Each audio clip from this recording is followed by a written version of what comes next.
Mga kalbot sa leeg at masa sa mata, ito ang mga sugat na natamo ng isang lalaki matapos di umanong bugbugin ng isang ginang sa Quezon City. Tulungan niyo po si Papa.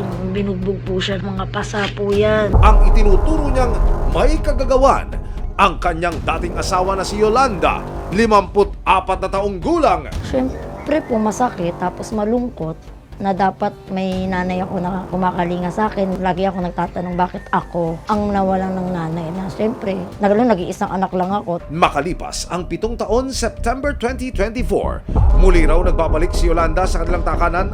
Ang pakay raw ng dating ilaw ng takanan sa kanyang comeback. Palayasin sina Danilo, Danica at kanyang pamilya. Ikaw na mga tapang eh! Hindi ako nagmamatapang!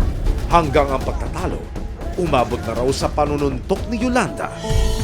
March 5, 2025, nagharap-harap na sina Danilo, Danica at Yolanda.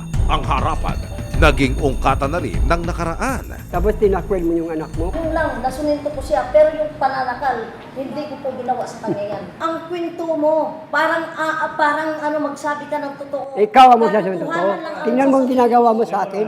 Talagang nakalmot ko yan, kaya hinila mo ako palabas.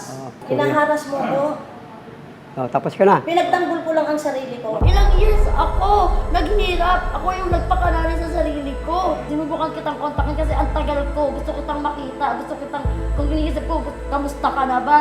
Tinaboy mo. Pinalayas mo.